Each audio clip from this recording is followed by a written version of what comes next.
जय हिंद। आज की क्लास में हम समझने वाले हैं कि अविश्वास प्रस्ताव की कार्यवाही कैसे होती है। इसके पहले हमने देखा है कि अविश्वास प्रस्ताव होता क्या है। अविश्वास प्रस्ताव किसी उप सरपंच अध्यक्ष या उपाध्यक्ष को उसकी पद से हटाने की एक विधि है जो निर्वाचित सदस्यों द्वारा लाई जाती है। इसे हम अविश्वास प्रस्ताव कहते हैं। हमने पहले अविश्वास प्रस्ताव को देख लिया है कि क्या होता है, कैसे होता है और किसके विरुद्ध लाया जाता है। आज हम उसकी कार्यवाही देखेंगे। यदि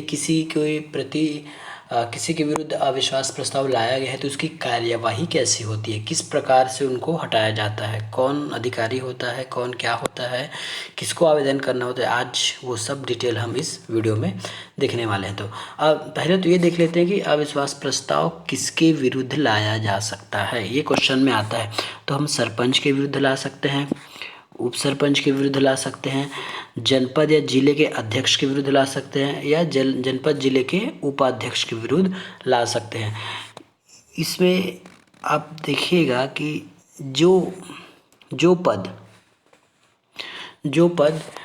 विश्वास के आधार पे गठित किया जाता है, जो बनाया जाता है, उसी के विरुद्ध अविश्वास प्रस्ताव लाया जाता है। जैसे सरपंच को उनके पंचों द्वारा चुना जाता है विश्वास करके, अध्यक्ष को या उपाध्यक्ष को उसके सदस्यों द्वारा ही विश्वास करके बनाया जाता है। यही लोग जो विश्वास करके जो सब बनाए रहते हैं, उनको चुने रहते हैं उप सरपंच या अध्यक्ष को, उसी के खिलाफ अविश्वास प्रस्ताव लाया जा सकता है। हम पंच और सदस्य के विरुद्ध अविश्वास प्रस्ताव नहीं ला सकते। हम सदस्य को निलंबन या पद पृथक से अलग किया जा सकता है और पंच को वापस बुलाकर रिकॉल के माध्यम से पंच को वापस बुलाया जा सकता है, या सरपंच को भी रिकॉल के माध्यम से बुलाया जा सकता है। बाकी शेष को अविश्वास प्रस्ताव के माध्यम से वापस बुलाया जाएगा। अब इसमें यह है कि लाएगा कौन, अविश्वास प्रस्ताव लाएगा कौन। यदि इस प्रकार क्वेश्चन पूछता है तो क्या सामान्य जनता अविश्वास प्रस्ताव लाएगी जो उनको चुनकर भेजी है? नहीं। अविश्वास प्रस्ताव उसके सदस्यगण ही लाएंगे। पंचायत के लिए सदस्यगण कौन होगा? ग्राम पंचायत के लिए तो पंच हो जाएंगे। जनपद जिला के लिए उनके पंच उनके सदस्य हो जाएंगे जो निर्वाचित होके आए हैं। तो वही लोग उप सरपंच, सरपंच, अध्यक्ष, उपाध्यक्ष के विरुद्ध अविश्वास प्रस्ताव ला सकते हैं। इसमें सामान्य जनता की कोई भी भागीदारी नहीं होती। अब लाएगा ये तो पता चल गया, लेकिन आवेदन किसे करेंगे? ये जो सदस्य किसी न किसी को तो आवेदन करेंगे ना। और सदस्य का कितने प्रतिशत आवेदन करना है? तो आवेदन करने के लिए कुल सदस्यों का 1/3 सदस्य यदि हस्ताक्षरित कर अपने विहित प्राधिकारी या फिर जिनके नामित किए अधिकारी है उनको पत्र देंगे। तो पत्र देने के लिए ग्राम पंचायत के लिए आपका है उपखंड अधिकारी राजस्व, जनपद के लिए कलेक्टर है और जिला पंचायत के लिए संचालक पंचायत है। यदि कोई निकाय, जनपद पंचायत, जिला पंचायत या ग्राम पंचायत अपने सरपंच, उप सरपंच, अध्यक्ष के खिलाफ कार्यवाही लाना चाहते हैं तो उनके कुल में से 1/3 सदस्य लोग हस्ताक्षरित कर एक आवेदन बनाएंगे और ग्राम पंचायत के लिए उसके उपखंड अधिकारी एसडीएम को देंगे, जनपद पंचायत के लिए कलेक्टर को देंगे और जिला पंचायत के लिए संचालक पंचायत जो राज्य स्तर के अधिकारी है उनको देंगे। यहाँ पे एक और बात आपको याद रखनी है, यदि अध्यक्ष या उपाध्यक्ष दोनों के खिलाफ एक साथ आवेदन लगाना है या सरपंच या उप सरपंच के विरुद्ध एक साथ अविश्वास प्रस्ताव लाना है तो उनको पृथक अलग, जैसे ये सरपंच का हो गया, ये उप सरपंच का हो गया, ये अध्यक्ष का हो गया, ये उपाध्यक्ष का हो गया, तो दोनों के लिए अलग और उन्हीं अधिकारी को, संबंधित पंचायत के अधिकारियों को ही एक आवेदन करना होगा कि हम इस सदस्य या इस उपाध्यक्ष, अध्यक्ष या सरपंच, उप सरपंच के प्रति अविश्वास प्रस्ताव लाना चाहते हैं। उसमें एक लिमिट है कि एक अनिवार्य है कि कुल सदस्यों का 1/3 सदस्यों द्वारा हस्ताक्षरित होना चाहिए। ये आपको समझ में आ गया। अब देखते हैं नेक्स्ट बात। ये जब इन अधिकारियों को, उपखंड अधिकारी, कलेक्टर या संचालक पंचायत को इस तरह का कोई भी पत्र मिलता है, इस तरह का कोई भी अविश्वास प्रस्ताव के लिए पत्र मिलता है, तो सूचना मिलते ही, सूचना मिलने के 15 दिन के भीतर एक सम्मेलन बुलाने के लिए एक पत्र जारी करेगा। एक पत्र जारी करेगा, किनको?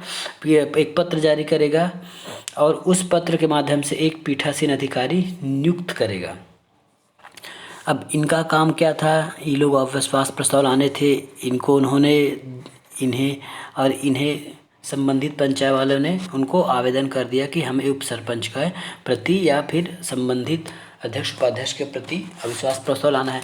अब इन अधिकारियों का काम है, उप संचालक पंचायत, कलेक्टर और उपखंड अधिकारी, इनका काम है कि इनको पहले तो एक पावती देना। पहले अगर ये लोग जाएंगे तो इनको पहले एक पावती देंगे कि हाँ भाई, हमने आपका आवेदन प्राप्त कर लिया या हमने आपका आवेदन स्वीकार कर लिया। तो इस आवेदन स्वीकार करने के 15 दिन के भीतर एक आदेश निकालेगा और उस आदेश में एक पीठासीन की नियुक्ति करेगा कि आपको इस पंचायत के लिए अविश्वास प्रस्ताव के लिए अध्यक्षता करना है। और उसमें सभी कुछ डेट लिखित रहेंगे। एक बार थोड़ा ध्यान से इसको समझिएगा। ये जो उपखंड अधिकारी, कलेक्टर, उप संचालक हैं, ये एक लेटर निकालेंगे। ये लेटर किसके लिए निकालेंगे? एक पीठासीन अधिकारी के लिए, पीठासीन अधिकारी की नियुक्ति के लिए लेटर निकालेंगे। उसमें लिखा रहेगा कि किस ग्राम पंचायत, किस जनपद पंचायत के अध्यक्ष उपाध्यक्ष के प्रति अविश्वास प्रस्ताव लाना है, उसका डेट कब होगा, कब आपको प्रस्ताव की पारित, कब प्रस्ताव का दिनांक होगा, कब सम्मेलन होगा, इन सब का विवरण इस पत्र में होगा। और इस पत्र को या सम्मेलन, जिस दिन सम्मेलन होता है उसे इस सम्मेलन की एक प्रति सचिव या मुख्य कार्यपालन अधिकारी को भी दिया जाता है। अब देखते हैं कि पीठासीन अधिकारी कौन कौन होता है। पीठासीन अधिकारी की नियुक्ति, ये लोग करेंगे। इस नायब तहसीलदार की नियुक्ति उपखंड अधिकारी करेगा, डिप्टी कलेक्टर की नियुक्ति कलेक्टर करेगा और कलेक्टर की पीठासीन अधिकारी के रूप में नियुक्ति संचालक पंचायत करेगा।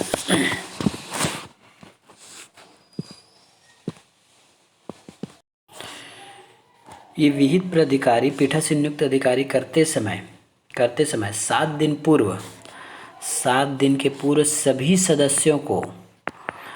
सदस्यों को सूचना करेगा जो अविश्वास प्रस्ताव लाना चाहते हैं या जिसके विरुद्ध लाना चाहते हैं। इन सभी को 7 दिन पूर्व एक सूचना दिया जाएगा कि आपके जनपद में, आपके ग्राम में, आपके जिले में इस तारीख को अविश्वास प्रस्ताव की सम्मेलन होने वाले हैं, ऐसा करके 7 दिन पूर्व सूचना देगा। और ये विहित प्राधिकारी सम्मेलन में जाने से पहले 3 दिन पहले सचिव और सीओ को और जनपद जिला के सीओ को 3 दिन पूर्व सूचना देंगे कि आपके जिले, आपके जनपद में इस दिन, अमुक दिन अविश्वास प्रस्ताव की कार्यवाही मेरे द्वारा अध्यक्षता किया जाने वाला है। अब इसके बाद देखेंगे इसका संचालन कैसे होता है। अब देखते हैं कि संचालन कैसे होता है। मान लेते हैं कि किसी एक फिक्स दिन तय हो गया कि इस दिन अविश्वास प्रस्ताव लाना है, उसमें जिसके विरुद्ध अविश्वास प्रस्ताव लाना है उनको भी सूचना दिया गया है और जो अविश्वास प्रस्ताव ला रहे हैं उनको भी सूचना दिया गया है और वे सभी उस दिन उपस्थित हो गए। तो कार्यवाही का संचालन देखते हैं। सबसे पहले सदस्यों की उपस्थिति कराया जाएगा। जो अध्यक्षता करेगा, जो पीठासीन अधिकारी होगा, कलेक्टर, डिप्टी कलेक्टर या नायब तहसीलदार, तो उनके द्वारा सदस्यों की उपस्थिति कराई जाएगी कि कितने लोग उपस्थित हुए हैं उस अविश्वास प्रस्ताव में, इसमें सदस्यों की गिनती होगी, उनकी उपस्थिति लिया जाएगा, हस्ताक्षर लिया जाएगा। ये सब उन सब होने के बाद पीठासीन अधिकारी किसी एक को प्रस्ताव रखने बोलेगा जो उस पत्र में साइन करके दिया था कि हमको उस आवेदन को साइन करके दिया था कि हमें अविश्वास प्रस्ताव लाना है। उनमें से किसी एक को प्रस्ताव रखने बोलेगा। वो प्रस्ताव रखेगा कि हमें, फॉर एग्जांपल के लिए बता रहा हूँ कि हमें एक सदस्य या फिर ये उपाध्यक्ष का अध्यक्ष के अच्छे से काम नहीं करता है, हमारे जिले जनपद के अध्यक्ष अच्छा से काम नहीं करता है, नियमों का पालन नहीं करता है, इस प्रकार इसलिए हमें इनके विरुद्ध अविश्वास प्रस्ताव लाना है। अविश्वास प्रस्ताव लाना है। ये एक बार प्रस्ताव रख दिया। अब चाहें तो एक से और अधिक सदस्य इस प्रस्ताव को पाठन कर सकते हैं। उसके पास इस प्रस्ताव पर विचार होगा। उसके बाद आपस में जितने लोग भी उपस्थित रहेंगे उसमें विचार होगा क्या ये प्रस्ताव रखने वाला, क्योंकि प्रस्ताव किन लोगों ने रखा है, प्रस्ताव आवेदन 1/3 सदस्यों ने दिया है, लेकिन जब विचार होगा तो सभी लोग होंगे वहाँ पे, पूरे लोग उपस्थित होंगे, तो सभी लोगों में यह विचार किया जाएगा कि क्या प्रस्तावक या फिर जिन्होंने आवेदन दिया है कि उनकी बात सही है कि नहीं है, इस प्रकार विचार किया जाएगा। उसके बाद गुप्त मतदान किया जाएगा। गुप्त मतदान, उस अविश्वास कार्यवाही के लिए एक गुप्त मतदान रखा जाता है। गुप्त मतदान कैसे होगा, पीठासीन अधिकारी सभी को एक पत्र जारी करेगा, अपना हस्ताक्षरित एक पत्र। पीठासीन अधिकारी सभी को एक एक अपना हस्ताक्षरित पत्र जारी करेगा। उसमें अविश्वास प्रस्ताव के जिनके खिलाफ लाया जा रहा है उनका नाम रहेगा, जैसे अध्यक्ष है, उपाध्यक्ष है, सरपंच है, उस किसी एक का नाम रहेगा। और पीठासीन अधिकारी सभी को एक निर्देश जारी करेगा, जो लोग अविश्वास प्रस्ताव लाना चाहते हैं या जो अविश्वास प्रस्ताव के पक्ष में है, वे ऐसा चिन्ह लगाएं, राइट का मतलब यहाँ कई अध्यक्ष उपाध्यक्ष का नाम रहेगा जिसके विरुद्ध अविश्वास प्रस्ताव लाया जा रहा है। उसके सामने ऐसे जो व्यक्ति अविश्वास प्रस्ताव लाना चाहते हैं वे ऐसे चिन्ह लगाएं, और जो व्यक्ति अविश्वास प्रस्ताव नहीं लाना चाहते, उस अध्यक्ष को पसंद करते हैं, उनका काम अच्छा लगता है, वे उनके विरुद्ध नहीं है, तो उन्हें ऐसा कट का निशान बनाना है। तो इस प्रकार सभी सदस्य जितने लोग अविश्वास प्रस्ताव में भाग लेना चाहते हैं वे लोग क्या करेंगे, ऐसा अपना ऐसा कट राइट या गलत का निशान बनाएंगे और उस कागज़ को मोड़कर एक मतदान पेटी में डाल देंगे, निशान बनाएंगे और उसको मतदान पेटी में डाल देंगे। इसके पूर्व मतदान के पूर्व पीठासीन अधिकारी मतदान पेटी ऐसा रहता है, इनको खाली दिखाता है कि देखिए ये खाली है, इसमें किसी प्रकार का कोई भी पत्र नहीं है, ये दिखाएगा। उसके बाद सभी लोग ऐसे मोड़कर क्योंकि इसकी बात गुप्त रहे इसलिए इसको मोड़कर इस मतदान पेटी में डाल दिया जाता है। अब देखते हैं मतों की गिनती। एक बार मतदान होने के बाद पीठासीन अधिकारी सभी पत्र को अलग करेगा। ये दो प्रकार के अलग करेंगे, ये राइट वाला है और ये कट वाला है। मतलब इसमें जो लोग विश्वास प्रस्ताव के पक्ष में है और इसमें अविश्वास प्रस्ताव के विपक्ष में है, इस प्रकार अलग अलग करेगा और उनकी परिणामों की मतों की गिनती करेगा कि इसमें कितना मिला और इसमें कितना मिला। उसके बाद परिणाम जारी करेगा। अब परिणाम कैसे जारी करेगा, परिणाम जारी करने के लिए पहले तो ये मतों की गिनती करेगा। मान लेते हैं ये ज़्यादा है या ये अधिक है और ये कम है, तो एक कंडीशन इसमें ये है कि मतदान की गिनती होगा, लेकिन मतदान करने वाले का 3/4 अधिक होना चाहिए कुल सदस्य के 2/3 से।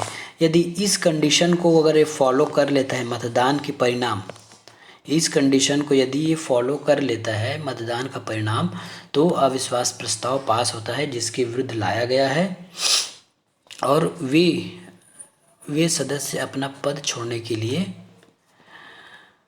बाध्य हो जाएंगे या उनको पद छोड़ना पड़ेगा। इसमें एक बात है कि जिसके विरुद्ध अविश्वास प्रस्ताव लाया जा रहा है वे भी अपना मत देंगे। ऐसा नहीं है कि उनको मत देने की वो नहीं है, वो भी अपना मत देंगे। दूसरा है, अब इन सबकी कार्यवाही का विवरण होता है कि कैसे कैसे आज का सम्मेलन हुआ, जो पूरे लिखेंगे कि कब उपस्थिति हुई, कितने लोग उपस्थित हुए, क्या प्रस्ताव हुआ, कैसे प्रस्ताव हुआ, कितने लोगों ने मत दिया, कितने लोगों ने मत नहीं दिया, कितना मत उनके पक्ष में पड़ा, कितना उसके विपक्ष में पड़ा। इन सब की एक कार्यवाही होती है। उसमें पीठासीन अधिकारी का साइन होता है और उसमें उपस्थित सभी सदस्यों का साइन होता है। जो जिनके खिलाफ अविश्वास प्रस्ताव लाया जा रहा है उनका भी एक उसमें हस्ताक्षर रहता है, इसको बोलते हैं कार्यवाही विवरण। मतलब उस दिन जो कार्यवाही हुई उन सभी का एक लिखित रूप कार्यवाही विवरण कहलाता है।